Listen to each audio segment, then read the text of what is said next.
Good evening. Crash course का आज 9th day है और मैं ICSE 2024 board examination class 10th का करवा रहा हूँ। आज का टॉपिक है बैंकिंग एक्सरसाइज टू ये, ठीक है।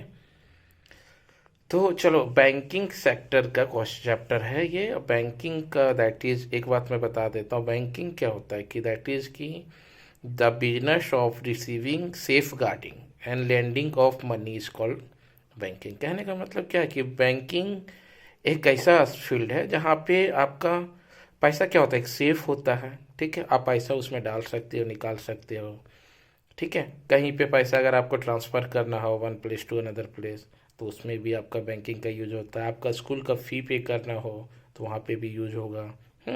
आप किसी, आज के डेट में तो इंडिया में तो बैंकिंग सेक्टर तो मैं बोल सकता हूँ कि आज इतना ज़्यादा आपका फ्रेंडली हो चुका है कि आप अगर कुछ सामान भी खरीदने जा रहे हो 10 रुपये का, तो आप भी उसके UPI करोगे, है ना।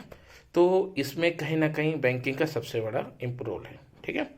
चलो, मैं उसमें और क्या बोलूँ, आपको भी पता है कि आप बहुत अच्छे से आज के डेट में क्या कि अंडर 18 भी है ना, तो दैट इज़ क्या कि वो बैंकिंग यूज़ कर रहा है, ठीक है।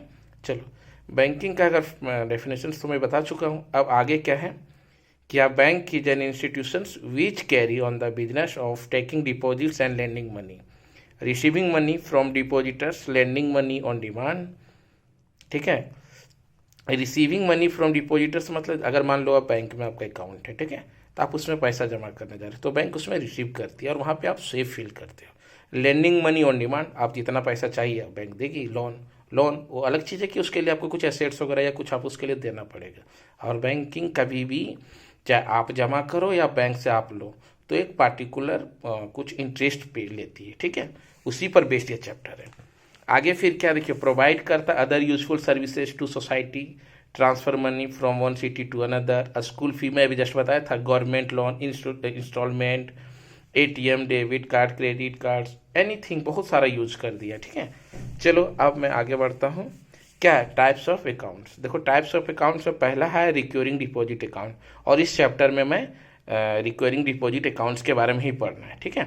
तो recurring deposit accounts that is क्या होता है कि depositors chooses a specified amount and deposits that amount every month for a fixed period chosen by him or her at the time of the account, और this period में vary from 3 month to 10 years, ठीक है। इसका मतलब ये हो गया कि रिकरिंग डिपॉजिट्स अकाउंट क्या है कि आप चलो बैंक में गए, अपना अकाउंट्स ओपन करवाया, और क्या है ना कि अगर आप बैंक में गए तो दैट इज़ क्या, कुछ पैसे आप जमा करोगे ईच मंथ, कुछ सेविंग के तौर पे, कल के डेट में मेडिकल इमरजेंसी या बहुत तरह के लोग यूज होते हैं, कार खरीदना हो, किसी भी तरह का कोई भी चीज़ के लिए, तो लोग कुछ पेमेंट पैसा पे करते, जमा करते हैं बैंक में, हाँ।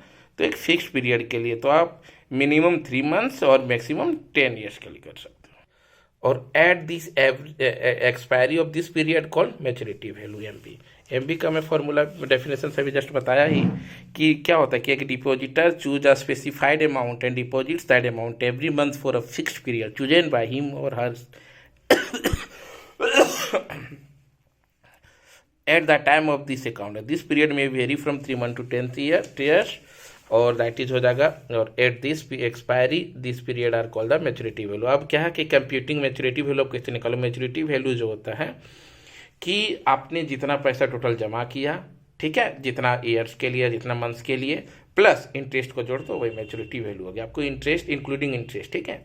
तो MB बराबर होता है P/N plus P/N+1 by 2/12 × 12 × R/100, where MB maturity value है, P इक्वल टू प्रिंसिपल है, N equal to number of months है, R equal to rate of interest है, और I बराबर P/N+N+1 2/12 × R/100, वेयर I बराबर इंटरेस्ट है, ठीक है। चलो, आगे मैं सॉल्व कर देता हूँ। आगे क्वेश्चन है आपके पास कि Manish open RD account with the bank of Rajasthan. Manish नाम का एक बंदा है जो RD अकाउंट ओपन करवाता है और बैंक ऑफ राजस्थान में डिपॉजिट करता है 600 पर month. Calculate the maturity value of this account if the bank pay interest at the rate of 10% per annum, ठीक है। तो सबसे पहला लिखो आप कि गिवन लिखो